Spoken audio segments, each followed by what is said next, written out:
Differentiation is survival. This is maybe one of the greatest quotes of all time, not from a content creator, Jeff Bezos, business guy, but it applies to content. I want to break this down. In marketing and in the world, I truly think in today's history, one of the greatest skills, if not the number one skill you can have, is the ability to interrupt patterns, pattern interruption. Like if you really think about it, like this is the best skill, because in a world where we have access to 5 billion people, millions of companies, maybe billions of companies, the very first step is sticking out. Like no other skill matters as much today. And there's this quote from Seth Godin. He said this: marketing is about arresting attention. Now I'm going to paraphrase. If you don't interrupt the pattern, you don't even get a chance to persuade. And this is not just marketing, not just content, okay? If you're in an interview process, hundreds of people are just spamming LinkedIn notifications or of applications. That's not going to work, okay? If you're in the dating pool, hundreds of dudes are sliding into DMs. That's not going to work, okay? You have to find ways to stand out. I actually paid a guy to teach me pattern interruption so that I could go get a job with my mentor.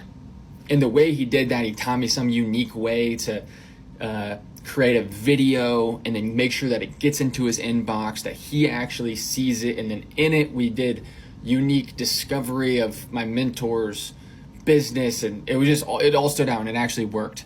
And so I was underqualified, but because of the pattern interruption, it stood out and it made him think to himself, man, this guy actually understands how to break through the noise, okay, which is marketing. Okay, now let me break down.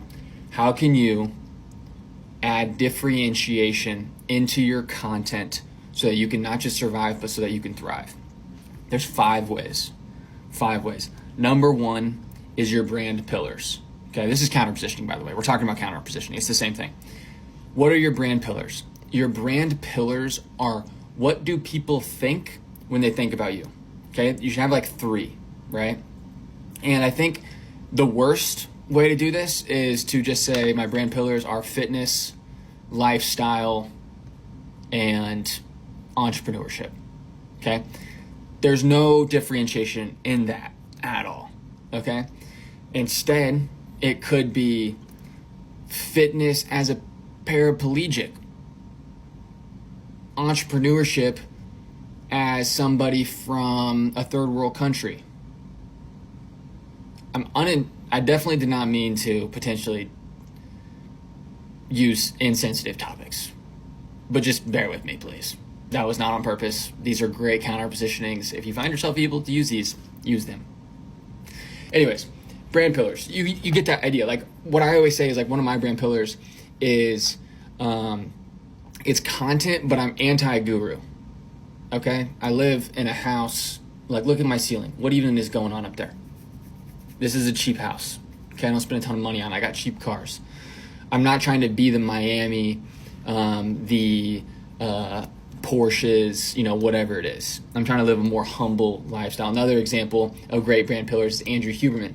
Okay, he took a scientific brand pillar to the self-improvement world.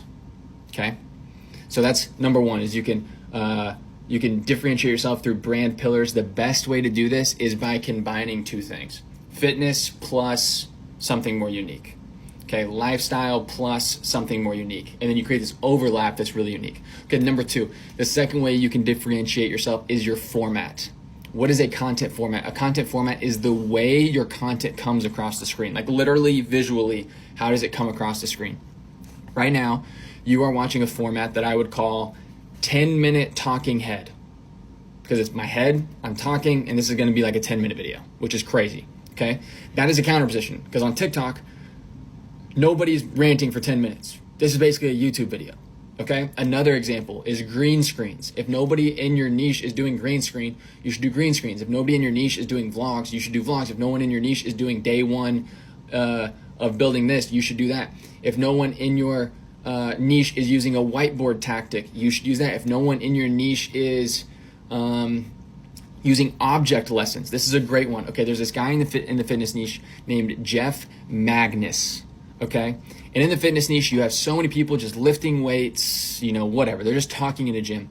And what he did is he started buying like basically visuals. Okay. So he has this video that went mega viral every time, and it's a cake. And he cuts the cake into 4 sections, but the cake is different size. And he basically says like, this little percentage is how much fat you lose in the gym. This percentage is how much fat you lose being awake. This is how much fat you lose whenever you're sleeping. But that visual is so unique to the fitness niche. Nobody is sitting at a table and talking through an object lesson in the fitness niche, and he's absolutely crushing it. Okay, I know his content director, and they are wizards at this. Okay, the third way you can differentiate yourself is your delivery. How do you deliver? Okay, Davi Gazelle is the king of this. He's just authentic, hilarious, humorous, energetic. That's one way. You can also go the opposite direction. Greg Eisenberg.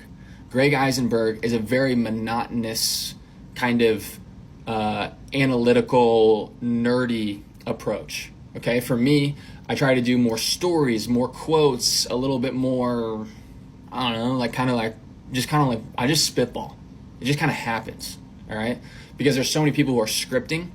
I encounter positioning as going the opposite way. No scripting. You're going to get me rambling, pausing, doing weird things, talking about paraplegics in third world countries. It just kind of is what it is. That's what you're going to get with me. But you can counter position with your delivery and the way that you talk about content. Maybe you're a historical storyteller. Okay, that's a great example of how to counter position. Maybe you always bring in statistics and talk about research studies. Maybe you break down books. Okay, Founders Podcast is an example of this. He reads a book, and then he makes a podcast about the book. So instead of having 2 people at a table with microphones talking about their week in the podcast world, he reads a biography, breaks down the biography into a 1-hour podcast and delivers it to you. That's a counter position in the delivery style. Okay, number 4, we can differentiate ourselves with our positioning.